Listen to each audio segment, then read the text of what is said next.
머릿속에 마음 정돈하시며 하나님께 예배드리겠습니다.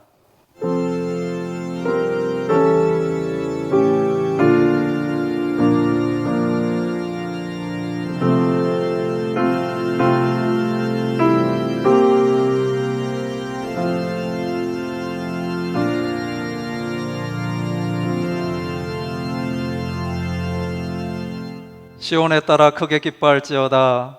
예루살렘에 따라 즐거이 부를지어다. 보라, 내 왕이 내게 임하시나니 그는 공의로우시며 구원을 베푸시며 겸손하여서 나귀를 타시나니 나귀의 작은 것 곧 나귀 새끼니라. 아멘.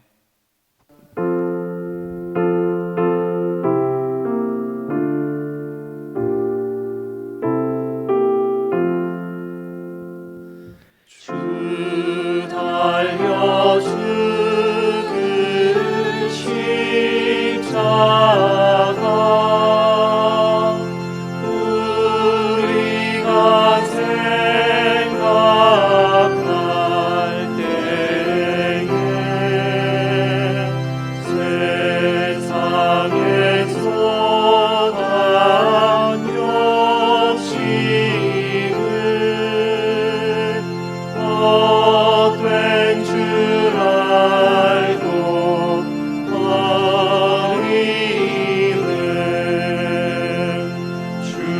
죽으신 구주 방에는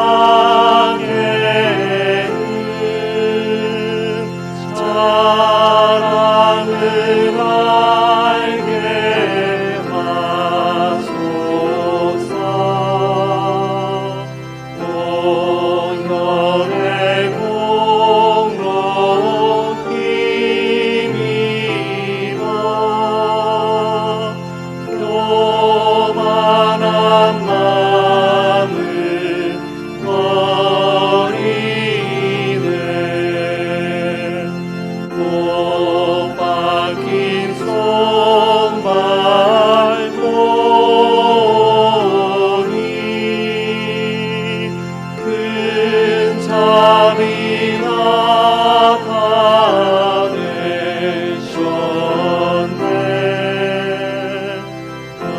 가시로 만든 멸류관 우리를 위해 쓰셨네. 온 세상 만물 가져도 주의 못 아깝겠네.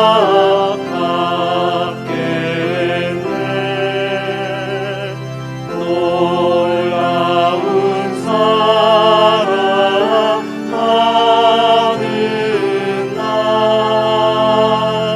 몸으로 재물 삼겠네. 아멘.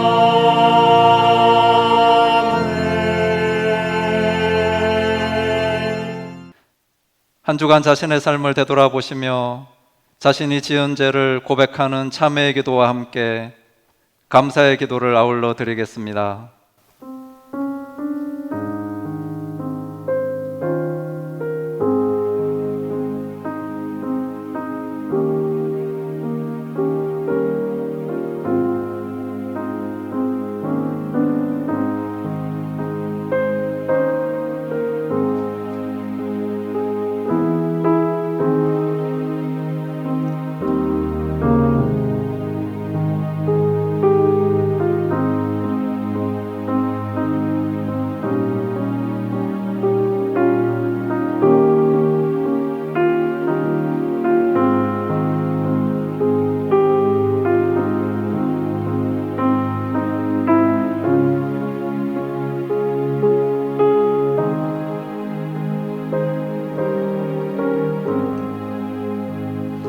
우리가 알거니와 우리의 옛사람이 예수와 함께 십자가에 못 박힌 것은 죄의 몸이 죽어 다시는 우리가 죄에게 종노릇하지 아니하려 함이니 이는 죽은 자가 죄에서 벗어나 의롭다 하심을 얻었음이라.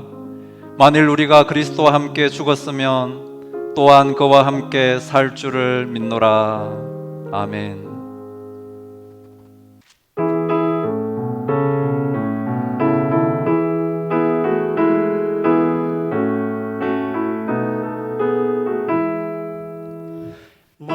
만왕의 왕 내 주께서 왜 고쳐당했나. 이 벌레 같은 날 위해 그 보혈을 흘렸네. 십자가 내가 처음 볼 때에 나의 맘에 큰 고통 사라져. 오늘 믿고서 내 눈 밝았네. 참 내 기쁨 영원하도다.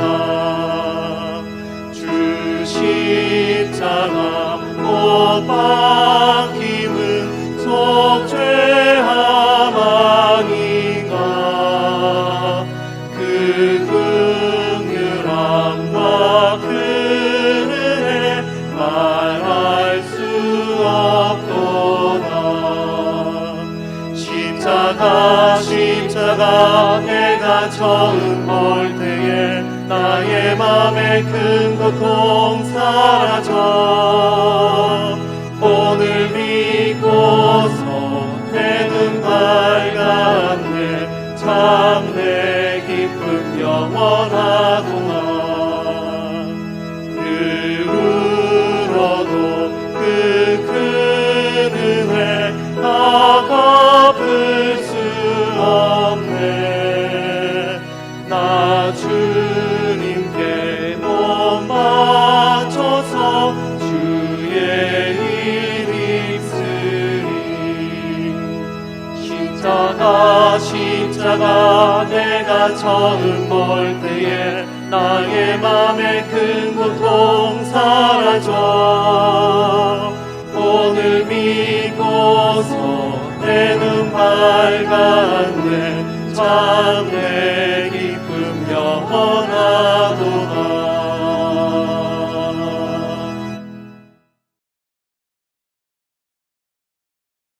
언제나 함께 하시는 사랑의 하나님, 얼마나 더 이런 상황이 계속될지, 얼마나 더 많이 악화될지 알지 못하는 가운데 하루하루를 보내지만 우리의 인도자 되셔서 지난 한 주를 건강히 보내게 하여 주심을 감사드립니다. 그리운 얼굴들을 마주하며 매주 예배하던 일이 얼마나 큰 축복인지를 생각하며 이 아침 예배할 수 있도록 허락하심도 감사드립니다. 이 시간 예배드리는 곳곳마다 주님이 임재하시는 성전 되게 하옵시고 참 마음과 정성을 다하여 찬양하며 말씀 들을 때 주님이 기뻐하시고 하나님과 깊은 만남이 있는 시간 되게 하여 주시옵소서. 저희를 죄로부터 자유케 하여 주시고 자녀 삼아 주셔서 세상은 두려움 속에 있지만 주님 안에서 평안을 얻으며 가족과 이웃과 세상을 위해 기도하게 하여 주심을 감사합니다. 경제적으로 어려운 소식이 날이 갈수록 더하지만 주님의 약속을 믿음으로 더 어려운 사람들을 바라보고 배려하며 양보할 수 있게 하여 주심도 감사드립니다. 하나님, 우리 가운데 직장과 사업의 문제들이 어려워지신 교우들을 지켜주시옵소서. 하루속히 코로나 바이러스가 사라져서 생활에 활력이 생길 수 있게 하여 주시옵소서. 세상 곳곳에 바이러스를 인하여 아픈 사람과 그들을 돕다가 아프게 된 사람들을 치료하여 주시고 이러한 상황 속에서 우리의 주관자 되시고 창조주 되시는 주님이 세상에 알려지게 하여 주시옵소서. 연로하신 부모님들의 건강을 지켜주시고 집을 떠나 있는 자녀들을 지켜주시옵소서. 집에서 학교 생활을 이어가는 어린 자녀들이 이 시간을 통하여 부모님들과 함께 예배하며 신앙을 나눌 수 있게 하여 주시옵소서. 화면으로 나누는 사랑방 모임에 은혜가 넘치게 하여 주셔서 누군가의 생명과 풍성한 삶을 위한 각오와 실천의 나눔이 있게 하여 주시고 서로를 위한 기도와 사랑이 끊이지 않게 하여 주시옵소서. 말씀을 전하실 목사님께 영과 육의 강건함을 더하여 주시옵소서. 이 예배를 위하여 수고하신 손길들을 또한 축복하여 주시고 지켜 주시옵소서. 마주보고 예배드리는 그 날을 기대하며 우리 주 예수님의 이름으로 기도드립니다. 아멘.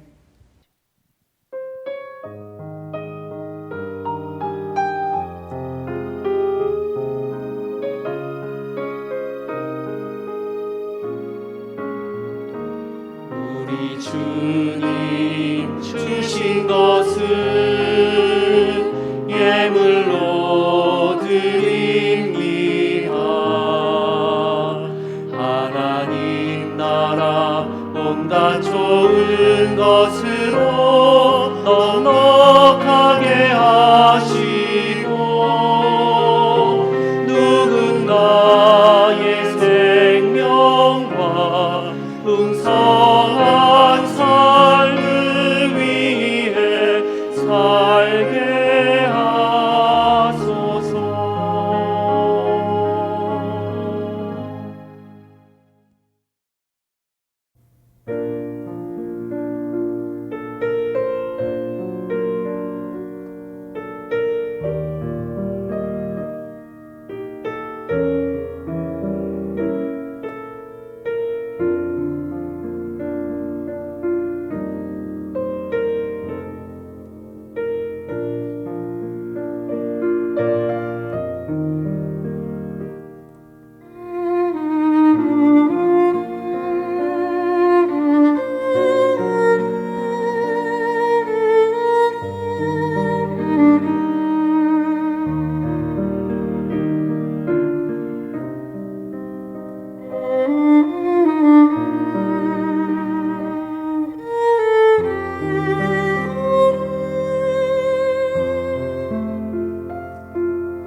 하나님의 말씀 빌립보서 2장 1절에서 11절까지 제가 읽어드리겠습니다. 그러므로 그리스도 안에 무슨 권면이나 사랑에 무슨 위로나 성령의 무슨 교제나 긍휼이나 자비가 있거든 마음을 같이하여 같은 사랑을 가지고 뜻을 합하며 한 마음을 품어 아무 일에든지 다툼이나 허용으로 하지 말고 오직 겸손한 마음으로 각각 자기보다 남을 낮게 여기고 각각 자기 일을 돌아볼 뿐더러 또한 각각 다른 사람들의 일을 돌보아 나의 기쁨을 충만하게 하라. 너희 안에 이 마음을 품으라. 곧 그리스도 예수의 마음이니 그는 근본 하나님의 본체시나 하나님과 동등됨을 취할 것으로 여기지 아니하시고 오히려 자기를 비워 종의 형체를 가지사 사람들과 같이 되셨고 사람의 모양으로 나타나사 자기를 낮추시고 죽기까지 복종하셨으니 곧 십자가에 죽으심이라. 이러므로 하나님이 그를 지극히 높여 모든 이름 위에 뛰어난 이름을 주사 하늘에 있는 자들과 땅에 있는 자들과 땅 아래에 있는 자들로 모든 무릎을 예수의 이름에 꿇게 하시고 모든 입으로 예수 그리스도를 주라 시인하여 하나님 아버지께 영광을 돌리게 하셨느니라. 아멘.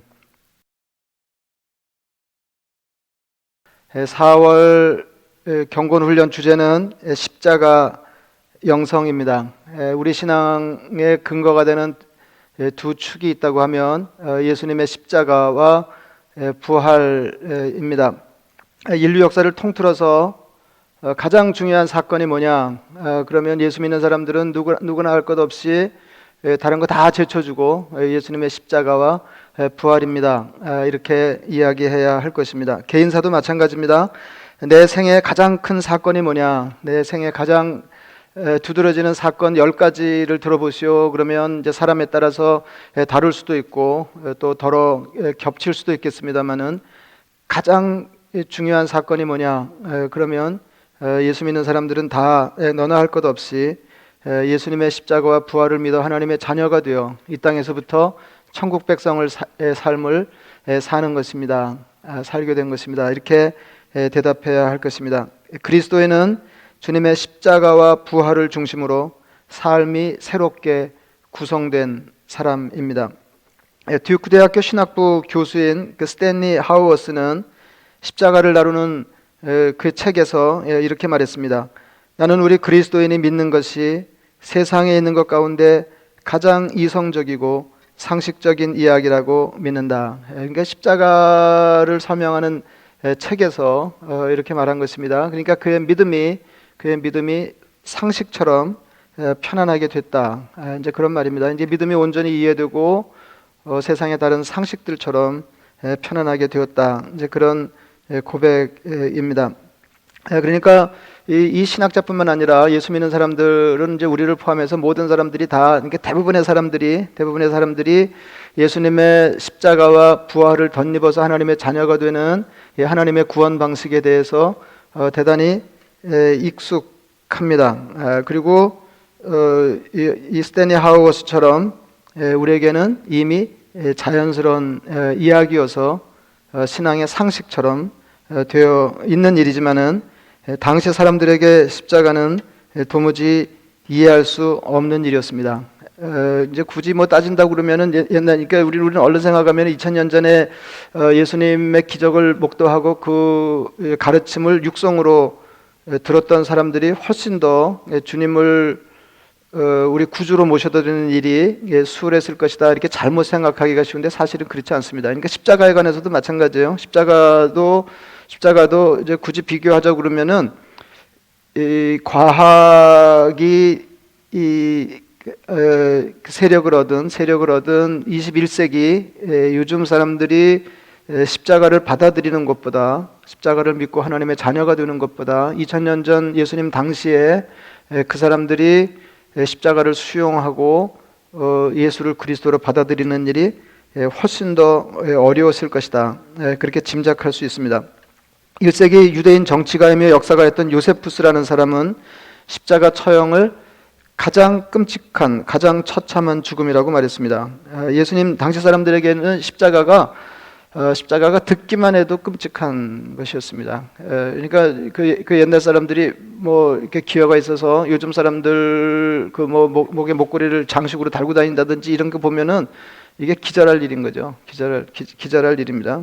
기절할 일. 이게 로마 시대에는 십자가가 가장 끔찍한 최고형이었고, 그 다음 이제 뒤를 잇는 것이 불태워 죽이는 화형, 그리고 목을 베어 죽이는 참수형이었습니다. 그리고 이제 덜어는 참수형 대신에 이제 맹수형을 세 번째 이제 끔찍한 그 형벌로 치기도 하였습니다. 그러니까 사실 따져보면은 화형도 만만하지 않고, 그리고 참수형, 뭐 맹수형, 뭐 고르라고 그러면 어느 거 하나 고르기 쉽지 않을 정도로 다 끔찍한 형벌인데도 불구하고 그런 끔찍한 형벌들조차도 십자가와 견줄 수 없을 만큼 십자가가 당시에 가장 처참하게 사람을 죽이는 형벌이었다. 이제 그런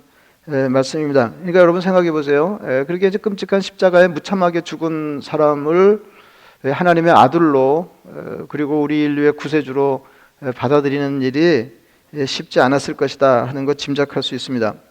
그리고 이제 더 이상한 건 조금 전에 말씀드린 것처럼, 그러니까 십자가에 무참한 죽음을 죽은 그 사람을 하나님처럼 신처럼 섬기는 것도 사람들이 얼른 이해하기 어려운 일이었지만은 그 처형의 도구까지, 이게 십자가죠. 처형의 도구까지 소중히 여기는 것을 사람들이 아무리 해도 이해할 수가 없었습니다. 초기 기독교 신앙에 대한 세간의 평가를 요약하면 어리석음과 미친 것이었습니다. 고린도전서 1장 22절에 이렇게 적혀 있습니다. 유대인은 표적을 구하고 헬라인은 지혜를 찾으나 우리는 십자가에 못 박힌 그리스도를 전하니 유대인에게는 거리끼는 것이요 이방인에게는 미련한 것이로되 오직 부르심을 입은 자들에게는 유대인이나 헬라인이나 그리스도는 하나님의 능력이요 하나님의 지혜니라 했습니다. 그래서 이제 핵심은 십자가에 못 박힌 그리스도인데, 이거는 뭐 조금 전에 말씀드린 것처럼 뭐 아주 익숙하잖아요. 예수님이 본래 하나님이신 분인데 이 땅에 사람으로 오셔서 우리 죄를 담당하시고 십자가의 무참한 죽음을 죽으심으로 우리가 하나님의 자녀가 되었습니다. 그래서 십자가에 달린 그리스도를 신앙하는 게 우리에게는 대단히 자연스러운 일인데, 그 당시 사람들로서는 십자가에 못 박힌 그리스도가 십자가에 못 박힌, 이거는 도무지 이게 어울릴 수 있는 낱말이 아니었습니다. 당시 선진 문명인이라고 자부했던 헬라 사람들을 비롯한 이방인들에게는 십자가가 한마디로 미련한 것이었습니다. 이스라엘 사람들이 오매불망 그리스도를 기다렸다고 해도 그 그리스도가 십자가에 못 박힌 그리스도일 수는 없었습니다. 신명기 21장 23절에 이렇게 말씀하셨기 때문입니다. 나무에 달린 자는 하나님께 저주를 받았음이니라. 그 사람들 생각에 하나님께 저주를 받은 사람이 메시아일 수가 없는 거죠. 예수님 지신 십자가는 인간의 상상력을 넘어서는 일이었습니다. 언젠가 기회가 있어서 이렇게 말씀드렸는데, 십자가가 우리에게 이렇게 일러주는 게 몇 가지가 있거든요. 이제 하나님의 사랑이 얼마나 지극한가. 그러니까 이거 지금 계속 이야기하고 있는 것처럼 인간의 지혜로 깨달아 알 수 없을 정도로 신이 우리를 구원하시는 방식이 이게 독특했다는 겁니다. 이제 그 정도로 사랑하니까 아들을 십자가에 내어주실 정도로 우리를 사랑하셨다는 거 아니에요? 이제 그게 사람들에게 얼른 납득이 잘 안 됐던 거고, 이제 또 하나는 하나님의 아들을 십자가에 희생하지 않으면 안 될 정도로 우리의 죄악이 극심했다 하는 것입니다. 그러니까 우리가 얼마나 죄된 인간인지, 그리고 하나님의 사랑이 얼마나 지극한지를 십자가가 보여준다. 그러니까 십자가는 인간의 상상력을 뛰어넘는 하나님의 구원 방식이었습니다.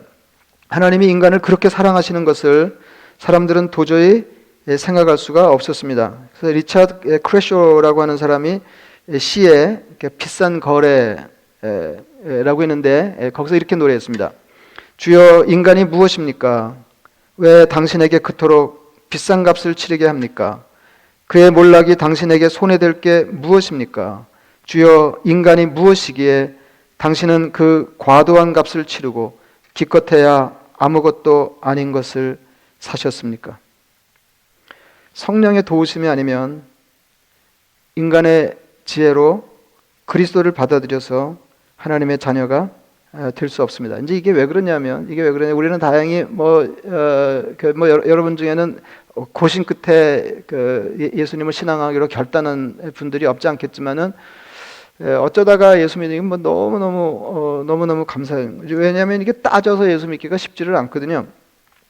이게 왜냐하면 세상이 기대하는 거하고, 이제 뭐 신앙뿐만 아니라 다 그런 거 아니에요. 내가 기대하는 거하고 이렇게 맞아 떨어질 때 이제 그것을 내 것으로 취할 욕심도 생기고, 이제 그런 계획을 세우고 실행하게 되는 건데, 십자가에 달린 그리스도, 십자가는 이게 도무지 사람들의 기대하고는 맞아떨어지는 게 없었습니다. 그래서 이제 고린도전서에 얘기하는 것처럼 유대인은 표적을 구하고 헬라인은 지혜를 찾았는데, 예수 믿는 사람들은 십자가에 달린 그리스도를 들이밀 수밖에 없었다. 이게 왜 그러냐면 이게 맞는 거거든요. 그래서 그 뒤에 나오잖아요. 뒤에 나오잖아요. 그러니까 구원을 받는, 부르심을 받은 자들에게는 유대인이나 헬라인이나 그리스도는 하나님의 능력이요 하나님의 지혜입니다. 그러니까 다시 말하면 예수를 믿는 사람들, 그러니까 하나님의 부름에 응답한 사람들, 그런 사람들에게는 그리스도가 하나님의 능력이고 하나님의 지혜입니다. 이제 이게 받아들여지는 거예요. 그러니까 이게 믿음이 있는 사람하고 없는 사람이 여기서 이제 갈라지는 건데, 믿음이 있는 사람에게는 십자가가 능력이 되고, 믿음이 있는 사람들에게는 십자가가 하나님의 지혜로 받아들여진다는 거죠. 근데 지금 헬라 사람들이 찾는 게 뭐예요? 지혜 아니에요? 지혜? 예? 근데 십자가가 뭐예요? 하나님의 지혜 아니에요? 이게 인간의 지혜도 아니고 하나님의 지혜 아니에요? 그러니까 십자가야말로 그 사람들이 찾는 것에 부응하는 하나님의 선물일 수 있는데, 이 사람들이 믿음이 없으니까 이걸 깨닫지 못하고 십자가를 어리석은 것으로 치부했다. 이제 그런 얘기죠. 그러니까 유대인들도 마찬가지예요. 유대인들 찾는 게 뭐예요? 표적을 구한다 그랬어요. 표적을 따라다니는 사람. 이게 표적은 이제 영어로 하면 이제 miraculous sign, 이제 이 정도 될 텐데, 그러니까 기적적인 표지입니다. 그냥 기적이 아니고 무엇인가를 드러내는 기적을 원했다 하는 거예요. 그러니까 다시 말하면은 예수님이 그리스도인 것을 드러내는 기적을 원했다는 거죠. 그럼 예수님야말로, 그러니까 그게 이제 능력 아니에요. 그러니까 메시아의 능력을 우리에게 보이면 당신을 그리스도로 받아들이겠다는 건데, 그 그리스도가 십자가에 무참한 죽음을 죽으니까 당신은 틀림없이 그리스도가 아니다, 이제 이렇게 된 거예요. 근데 사실인즉슨 믿음이 있으면 십자가에 달린 그리스도가 하나님의 능력이라 그런 거죠. 그러니까 능력을 구하는 사람에게 그 사람 능력을 구할 때 십자가를 들이밀고, 지혜를 구할 때 십자가를 들이밀고, 그런 믿음이 있으면 받아들여서 그게 구원의 지혜가 되고 구원의 능력이 되는데, 믿음이 없으면 그것이 그저 어리석은 것, 거리끼는 것, 걸림돌에 불과하게 된다. 이제 그런 말씀입니다. 그러니까 너무 다행인 거죠. 그래서 거기까지 말씀드릴 건 아닌데, 우리가 뭘 원하든지 지금 대표적으로 헬라인이 원하는 것들 구하는 거, 그 다음에 유대인들이 구하는 거, 이것을 이제 능력과 지혜, 이제 이렇게 두 가지로 나누는데, 근데 그게 뭐가 됐든 믿음이 없으면 우리가 구하는 것이 그리스도 안에 있다, 하나님이 우리에게 주신 그리스도 안에 있다 하는 걸 받아들이기 어렵습니다. 근데 믿음이 있으면 우리가 무엇을 원하든지, 무엇을 추구하는 삶을 살든지 그 답이 그리스도 안에 있다. 더 정확하게 하면 십자가에 달린 그리스도 안에 있다. 이제 그런 말씀이에요. 이제 오늘 이렇게 말씀드리려고 하는 거는 우리가 이미 받은 은혜를 확인하는 것이고, 이제 지금부터 말씀드리려고 하는 거는 우리가 십자가 영성에 치중해서 한 달을 살 때 어떻게 살아야 되는지, 십자가 영성이라고 하는 게 도대체 뭘 말하는 건지 그걸 좀 생각해 보겠습니다. 그러니까 지금까지 말씀드린 거는, 그러니까 우리가 십자가에 달린 그리스도를 논의할 때 가장 중요한 것은 그 은혜를 덧입어서 우리가 하나님의 자녀가 되었다 하는 것입니다. 그러니까 우리를 구원하시는 방편으로의 십자가예요. 우리를 구원하시는 방편으로의 십자가. 근데 그래서 십자가를 믿고 우리가 구원받아 하나님의 자녀가 되면 십자가가 끝나나 하면 그게 아니고 그 다음에 또 대두되는 십자가가 있는데 그것은 십자가 구원의 방편일 뿐만 아니라 그리스도를 추종하고 하나님을 섬기는 사람들의 삶의 방식이어야 한다. 이제 그런 말씀입니다. 그러니까 우리가 세상에서 주님을 뒤따라 살아내야 할 삶의 표준이 바로 십자가다. 십자가다. 이제 그런 겁니다. 뭐 익숙한 말씀인데요. 마태복음 16장 24절 주님 그렇게 말씀하셨죠. 이게 배경을 잠깐 말씀드리면 주님이 드디어 이제 생애를 마감하고 하나님의 뜻을 따라서 십자가에 달려 무참한 죽음을 죽을 것을 제자들에게 예고하실 때 제자들이 너무너무 놀랐습니다. 그때 주님께서 이렇게 말씀하셨습니다. 누구든지 나를 따라오려거든 자기를 부인하고 자기 십자가를 지고 나를 따를 것이니라. 십자가 영성은 기독교 영성은 한마디로 주님을 닮는 것인데 다른 말로 하면 자기 십자가를 지고 주님을 따라가는 것입니다. 오늘 본문 이렇게 시작합니다. 그러므로 그리스도 안에 무슨 겉면이나 사랑의 무슨 위로나 성령의 무슨 교제나 긍휼이나 자비가 있거든. 이것은 너희 가운데 이런 게 있는지 없는지 잘 모르겠지만 만약 이런 게 있거든 이런 말이 아니고 여러분에는 격려와 위로, 교제, 긍휼과 자비가 있으니 부디 이런 삶을 사시기 바랍니다. 그런 말입니다. 이런 것들은 모두 건강한 교회 공동체에서 경험할 수 있는 것들입니다. 그리스도 안에서 위로하고 격려하고 성령의 도움을 받아서 교제하고 동정심을 가지고 자비를 베푸는 삶을 사는 것입니다. 그러자면 그리스도 예수의 마음을 품어야 되는데 이렇게 연결이 되는 거예요. 그러니까 여러분들은 이런 삶을 사십시오. 부디 이런 삶을 사십시오. 근데 이런 삶을 살아내려고 하면 예수님에게 배우고 그리스도의 마음을 품어야 됩니다. 이제 그러면서 얘기가 진행되는 것입니다. 그래서 이제 그 뒤에 소개되는 말씀을 보면 십자가 죽음을 통해서 드러난 예수님의 마음이 뭐냐면 그것이 결국은 십자가 영성의 가장 중요한 것인데 순종과 겸손입니다.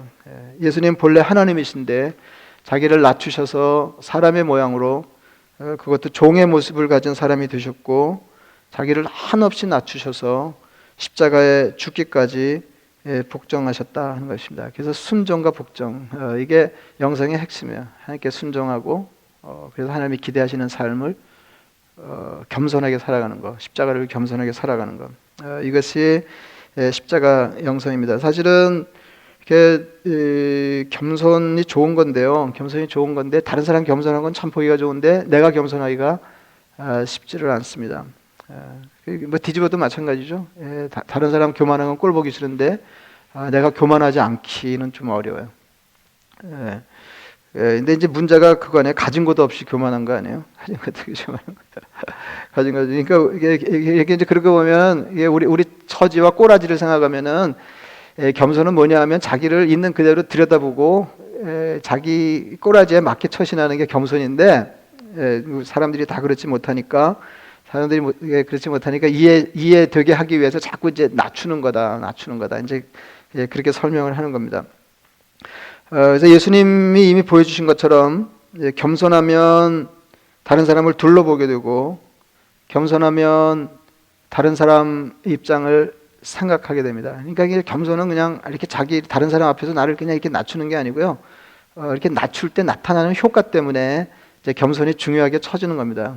그거는 겸손해야 다른 사람이 눈에 들어오고 겸손해야 다른 사람의 입장을 생각하게 되고 겸손해야 다른 사람의 유익에 기여하는 삶을 살게 된다. 이제 그런 말씀입니다. 겸손하면 겸손한 만큼 자기를 잊어버리게 됩니다. 그래서 이제 겸손을 쉬운 말로 바꾸면 이렇게 낮추는 것보다 더 이게 핵심적이고 이게 제가 이해하는 겸손의 핵심이에요. 이렇게 겸손은 낮추는 거잖아요. 기본적으로 성경도 그렇게 설명하고 있지만은 이게 낮추는 건데 더 삶에 적용하기 쉽게 이거를 다른 말로 바꾸면 잊어버리는 겁니다. 자기를 잊어버리는 거. 그러니까 자기를 또렷하게 생각하면서 낮추려고 그러면 엄청 힘들어요. 아예 잊어버려야 돼. 이게 자기를 조금 덜 생각하다가 급기야는 자기를 잊어버리는 수준까지 가야 된다는 거죠. 자기 잊어버리는.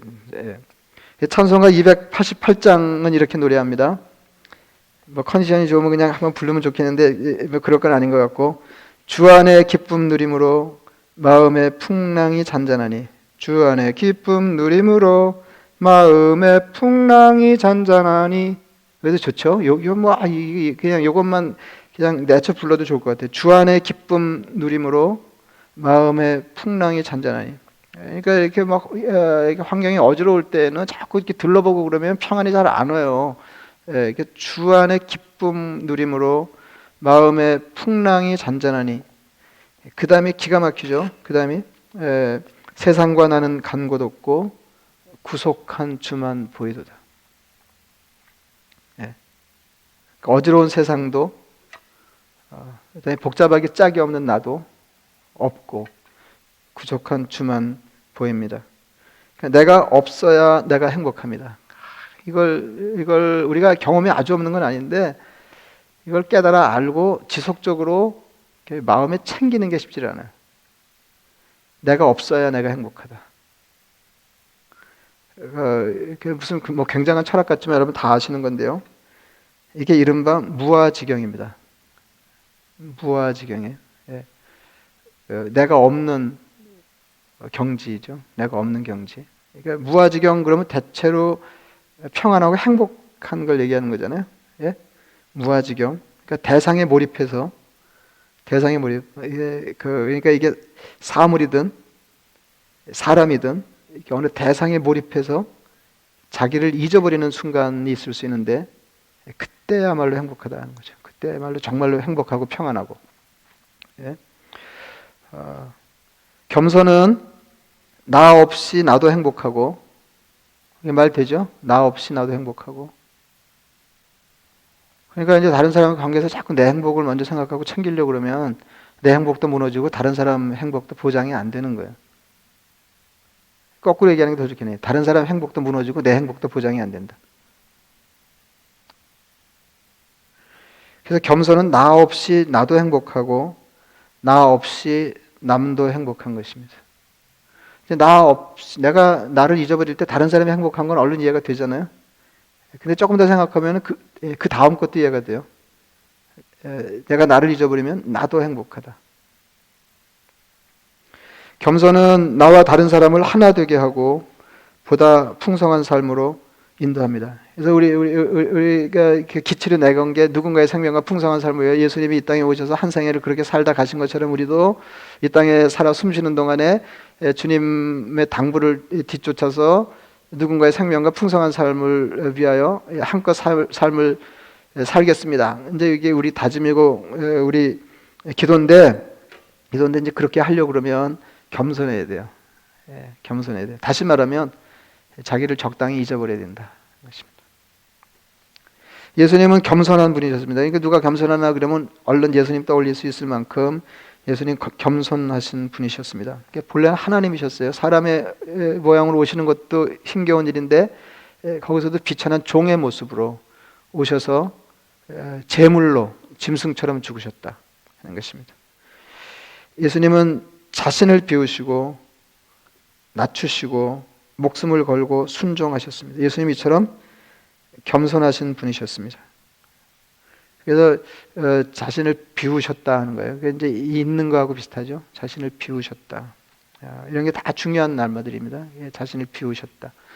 그래서 낮추는 거, 근데 이제 비우는 거 좋은 것 같아요. 비우는 게 더 마음에 닿네요. 이건 조금 전에 제가 말씀드린 것을 패러프레이즈하면 자기를 잊어버리는 거, 잊어버리는데 이것도 제 말이 아니고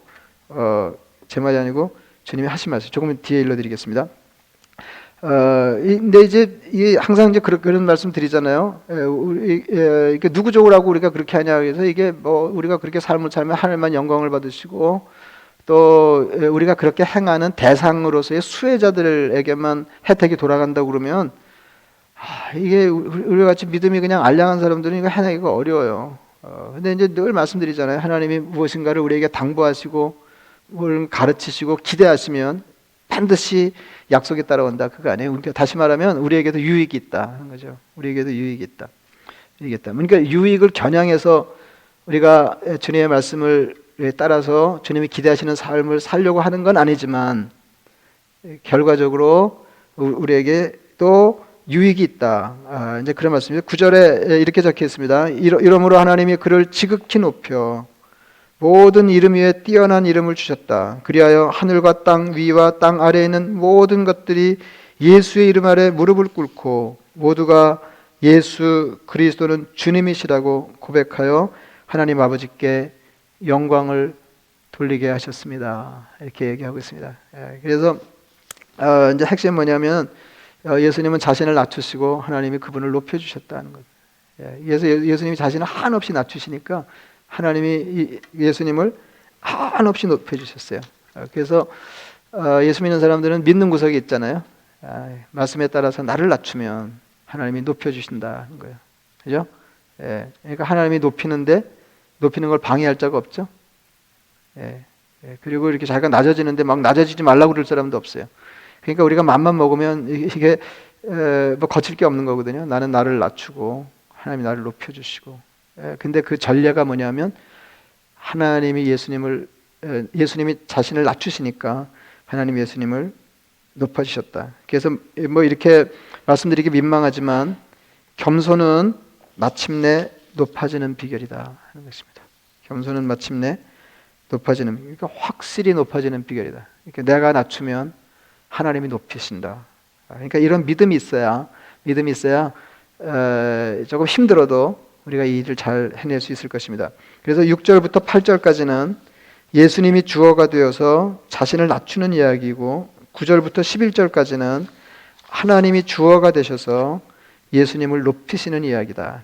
그래서 우리가 우리 삶의 주어가 되어서 나 자신을 낮추면 하나님이 우리 삶의 주어가 되셔서 주인이 되셔서 우리를 높이실 것입니다. 그래서 이제 십자가 영성에 대해서 지금 얘기하고 있는데 십자가 영성에 대해 얘기하고 있는데 십자가의 중요한 핵심 개념이 몇 가지가 있어요. 몇 가지가 있는데 제일 중요한 거는 다른 사람을 위한 것이다 하는 거죠. 예수님이 왜 이 땅에 사람의 모양으로 오셔서 십자가에 무참한 죽음을 죽으셨어요? 우리를 위해서, 그러니까 다른 사람을 위해서. 그러니까 십자가의 핵심은 다른 사람을 위해서. 그냥 고생한다고 십자가가 아니에요. 다른 사람을 위해서 고생하는 게 십자가예요. 다른 사람을 위한다 하는 것이고, 그 다음에 또 하나는 그 일을 위하여 나를 내어준다 하는 것입니다. 이게 십자가의 핵심 개념이에요. 다른 사람을 위하여 나를 내어준다. 그러니까 다른 사람의 생명과 풍성한 삶을 위하여 나를 내어준다 그랬어요. 그래서 기왕에 말씀드린 것처럼 누구든지 나를 따라오려거든 자기를 부인하고 자기 십자가를 지고 나를 따를 것이니라. 그래서 주님을 따르려고 그러면 누구든지 나를 따르려거든. 그러니까 우리가 다 제자니까 주님 따르는 사람들 아니에요? 그럼 어떻게 해야 되냐면 자기를 부인하고 자기 십자가를 지고 따르라 하는 것입니다. 그러니까 자기 십자가를 지고 주님을 추종하려고 그러면 앞서 해결해야 될 게 있는데 자기를 부인하는 과정이 있어야 돼요. 그 자기 부인은 자기를 잊어버리는 겁니다. 그러니까 나를 잠시 잊어버리고 주님이 내게 이 당부하신 다른 사람을 위하여 십자가를 지는 삶을 추구하는 것입니다. 오늘 그 본문이 말하는 것처럼 십자가 영성의 또 한 가지는 복종입니다. 복종. 하나님께 순종하는 거예요. 하나는 겸손이고 하나는 이제 복종인데 이것도 굉장히 인상적이에요. 이것도 굉장히 인상적입니다. 그러니까 세상에 휩쓸리지 않고 하나님이 지시하시고 기대하시는 길을 걸어가는 것입니다. 오늘이 어떤 날이냐면 이제 오늘 종료질인데요. 여러분 다 아시지만은 예수님이 우리를 구원하시기 이 땅에 오셔서 한 생애를 사시고 이제 한 3년쯤을 이제 공적인 생애를 사시면서 사람들에게 말씀을 가르치시고 기적을 행하시고 이제 사람들을 돌보셨습니다. 그리고 제자들을 양육하시고 이제 그렇게 하시다가 생애 가장 중요한 과업을 완수하기 위해서 십자가를 향해서 예루살렘에 입성하시는 그날입니다. 그래서 이제 예수님 새끼 나귀를 타고 예루살렘 들어오실 때 많은 사람들이 종려나무 가지를 꺾어서 흔들었다. 그래서 이제 종려주일 이렇게 얘기하고 영어로는 palm Sunday 이렇게 얘기하는 것입니다. 그러니까 뭐 굉장한 광경이잖아요. 굉장한 광경이에요. 예수님 이렇게 사람들은 예수님이 왕이 되어서 왕의 도성으로 입성하신다 이렇게 생각했거든요. 뭐 그래서 왕의 행차에 해당하는 열렬한 환영이 있었어요. 뭐 굉장한 거죠. 이제 드디어 이 능력 있는 이분이 우리를 위해서 왕이 되신다. 그리고 우리 이 고단한 삶이 여기서 끝나고 새로운 삶이 우리를 기다리고 있을 거다. 이제 이렇게 모든 사람들이 다 이렇게 기대하고 있을 때 뭐 우리는 다 아는 얘기인데요. 다 아는 얘기인데 주님은 그들의 기대에 부응하지 않고 하나님의 뜻에 따라서 십자가를 지셨다 하는 것입니다. 사람들이 예수님 조롱했습니다. 내가 만일 하나님의 아들이거든 십자가에서 내려오라 아우성을 쳤어요.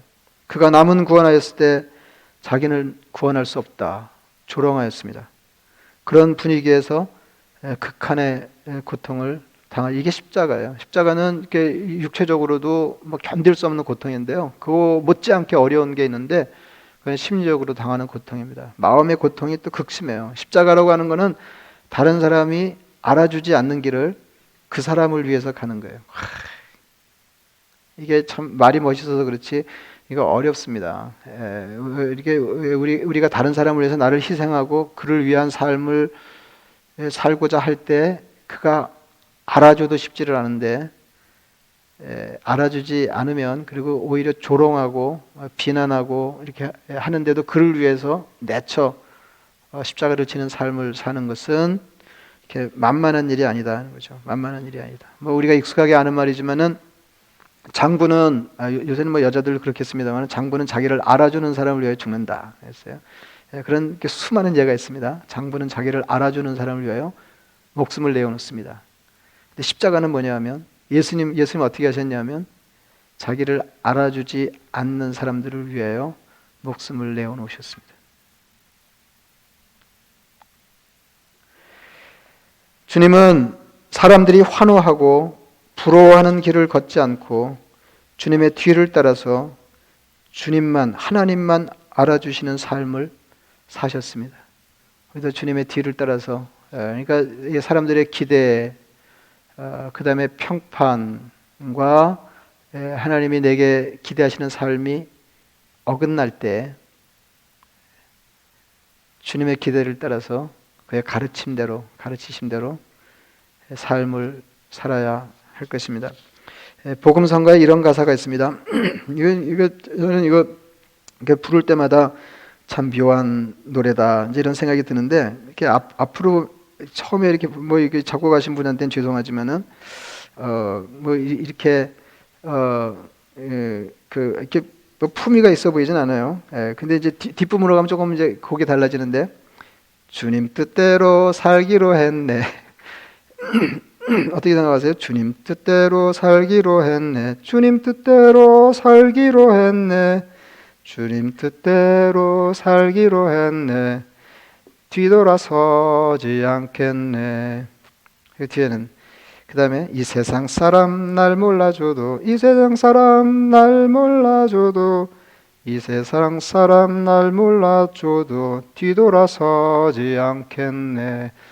뭐 여러분 중에는 뭐 이렇게 품이 있는 곡이 있나 뭐 그러실 분도 계실지 모르지만 하여튼 처음에 부를 때 그렇게 고상해 보이지는 않는데 이 가사가 딱 그 오늘 그 주님의 기대에 부응하는 그리스도인의 마음가짐을 표현한 거 아니겠어요? 주님 뜻대로 살기로 했네. 주님 뜻대로 살기로 했네. 뒤돌아서지 않겠네. 이 세상 사람 날 몰라줘도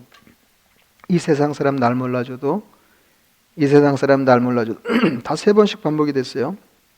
그러니까 이게 정리하면 이 세상 사람 날 몰라주고, 이 세상 사람 날 몰라주고, 이 사람도 몰라주고, 저 사람도 몰라줘도 나는 주님 뜻대로 살겠습니다. 나는 주님 뜻대로 살겠습니다. 이렇게 몰라주는 거 세 번, 뜻대로 사는 거 세 번, 뒤돌아서지 않겠네. 그리고 그 뒤에는 이렇게 돼. 어떠한 시련이 와도, 수많은 유혹 속에도 신실하신 주님 약속 나 붙들리라. 어떻게 해요? 십자가 지면 주님이 예수님처럼 우리를 마침내 높여주신다. 그거 믿는 거죠. 어떠한 시련이 와도, 수많은 유혹 속에도 신실하신 주님 약속 나 붙들리라. 세상이 이해 못하고 우리를 조롱하여도. 딱 맞죠? 주님이 경험하신 거고 우리도 경험하게 될 것들입니다. 세상이 이해 못하고 우리를 조롱하여도 신실하신 주님 약속만 붙들리라. 결코 돌아서지 않으리. 십자가 영성은 자기를 무시하는 사람을 선대하는 것입니다. 너무 어렵습니다. 여러분 이게 다 기억하기 어려우시면은 하나만 기억하시면 되세요. 내게 잘하지 않는 사람을 위해서 잘하는 게 십자가예요. 그러니까 십자가 영성은 자기를 무시하는 사람을 선대하는 거예요. 이게 진짜 안 되는 거잖아요. 이게 잘하려고 그러다가도 무시하면 그냥 그죠? 다 뒤집어 엎는 거 아니에요? 근데 십자가 영성이 뭐냐면 자기를 무시하는 사람을 위하여 사는 거예요. 너무 어렵습니다. 이게 이렇게 고상하게 논의할 일이 아니에요. 너무 어렵습니다. 나를 알아주는 사람을 위하여 나를 희생하는 삶을 사는 것도 쉽지 않은 일인데, 나를 무시하고 이해하지 못하는 사람을 위해서 내 생애의 한 부분을 드리고 나를 헐어내고 나를 잊어버리는 것은 만만치 않은 일입니다. 주님이 이와 같은 삶을 우리에게 본보이셨고 우리가 이와 같은 삶을 주님 따라 살기를 기대하십니다. 중세 철학자이며 제가 좋아하는 말인데요. 중세 철학자이면서 신학자인 유명한 사람입니다. 안셀무스라고 하는 사람이 있는데, 좋아하는데 이분을 제가 잘하는 건 아니고 그냥 몇 마디 말만 좋아해요. 몇 마디 말만 좋아하는데 그 중에 하나가 해야 하기 때문에 할 수 있다. 해야 하기 때문에. 여러분 어떻게 보면 주님의 가르침이 어마어마하잖아요. 자기를 부인하고 자기 십자가를 지고 나를 따라와라 하는 것도 이거 어마어마한 말씀이잖아요. 사람이 이해 못해도 무시해도 하나님이 기대하시는 삶을 아무렇지도 않게 살아가라. 굉장히 어려운 일이잖아요. 어려운 일이에요. 근데 이게 해야 하는 일이거든요. 그래서 우리 능력을 보면 할 수 없지만 해야 하기 때문에 할 수 있습니다. 해야 하기 때문에 할 수 있다. 이렇게 마음을 다지면서 4월 한 달 동안 십자가 영성에 치중하시기를 바랍니다. 말씀을 생각하시면서 기도하겠습니다.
자비하신 아버지 하나님, 우리가 연약하고 미련한 사람들인데도 성령이 도우셔서 십자가 복음을 하나님의 지혜로 능력으로 받아들여 하나님 자녀되게 하시고 하나님 나라 백성 되어 이 땅에서부터 주님의 인도하심을 받게 하신 것을 감사합니다. 자비하신 아버지 하나님, 십자가는 그저 하나님이 우리를 구원하시는 방편이 아니라 그렇게 구원받아 하나님의 자녀가 된 사람들이 하나님의 나라를 향해 이 땅에서의 삶을 살 때 우리가 실현해야 할 우리의 삶의 표준인 것을 주님께 배웠사오니 자비하신 아버지 하나님, 우리가 모자라면 모자라는 대로 기도하며 이 일을 힘쓰게 하시고 그래서 마침내 주님이 그러하셨듯이 이해하지 못하고 우리를 알아주지 않은 사람, 그 사람들을 위해서, 그 사람들의 생명과 풍성한 삶을 위해서 나를 잊어버리는 겸손과 순종의 십자가 삶 살아내게 하여 주시옵소서. 그래서 나도 살고 다른 사람도 살게 하시고 나도 행복하고 다른 사람도 행복한 것을 경험하게 하여 주시옵소서. 예수님의 이름으로 기도드리옵나이다. 아멘.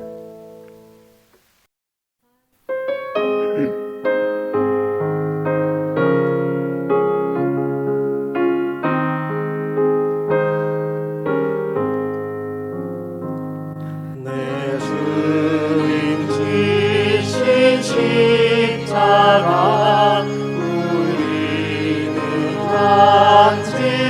앉을까 위에나 있는 십자가 내게도 있도다 내 몫에 태인 십자가 늘 지고 가리라 그 연유관을 쓰려고 저 천국 가겠네 저 수정 같은 길에서 멸류관 벗어서 주 예수 앞에 바치며 늘 찬송하겠네 저 천사 소리 높여서 늘 찬송할 때에 그 좋은 노래 곡조가 참 아름답도다 그 멸류관도 귀하고 부활도 귀하다 저 천사 내려보내사 날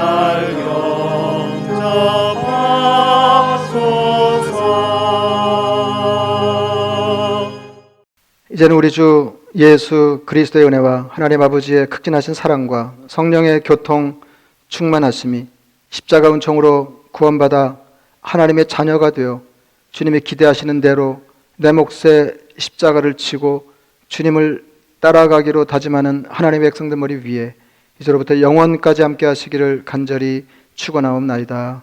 아멘.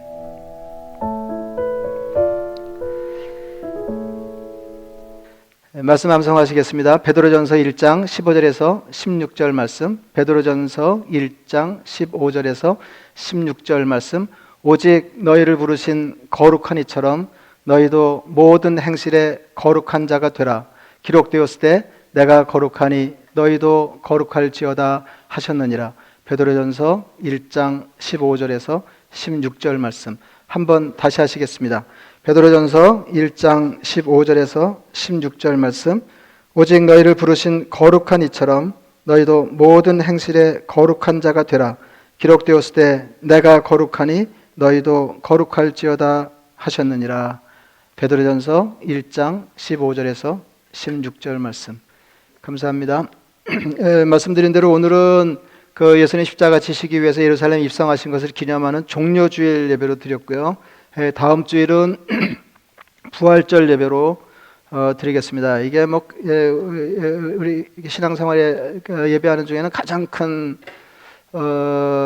크게 기념해야 될 날인데 우리가 이렇게 모이지를 못해서 그렇게 하지 못하는 것 대단히 안타깝습니다. 여러분 이렇게 댁에서 그 예배 드리실 때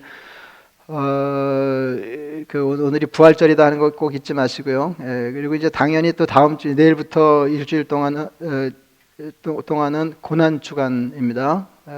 그리고 금요일은 주님 십자가 지신 성금요일인데 우리가 성금요일 예를 따로 드리진 않지만 여러분 하루라도 구별하셔서 일주일 동안 그 십자가 묵상하시고 우리의 베풀으신 은혜, 우리가 살아내야 할 십자가 삶에 대해서 더 많이 이렇게 묵상하시고 성금요일 하루는 또 그 중에서도 구별해서 더 경건하게 사시면서 그 십자가 묵상하시면 좋겠습니다. 이제 코로나 얘기를 안 할 수가 없는데요. 그러니까 제 아내도 제가 그냥 밥 먹을 때마다 코로나 얘기를 이렇게 하니까 너무 힘들다. 코로나 얘기를 하지 마라. 그랬는데 코로나 얘기를 안 할 수가. 이게 여러분 그냥 이렇게 견디면 되는 거 아니고 기도하셔야 됩니다. 그래서 이때야말로 우리가 기도해야 될 때거든요. 세상 사람들은 할 게 없어요. 뭐 이렇게 치료하고 애쓰는 거 외에는 할 게 없고 이제 우리는 할 수 있는 게 하나 더 있는데 기도하는 겁니다. 그들을 위해서, 우리를 위해서 기도하는 것에서 열심으로 기도해 주시기를 바라고 그리고 지금 이제 정부에서 이렇게 스몰 비즈니스 하는 분들을 위해서 이제 재정적인 지원하는 게 있는데 여러분 그 잘 알아보시고 활용하시면 좋겠습니다. 그러니까 대부분 혜택을 받으실 것 같은데요, 분위기가. 그래서 여러분 혹시 잘 이게 CPA한테 물어보시면 될 거고요. 혹시 도움 필요하시면 대책위원회에 전화하시면 저희가 아는 대로 여러분들에게 정보를 드리고 도와드리도록 그렇게 하겠습니다. 또 한 주간도 건강하시고 평안히 지내시다가 다음 부활절 예배 때 뵙겠습니다. 시련이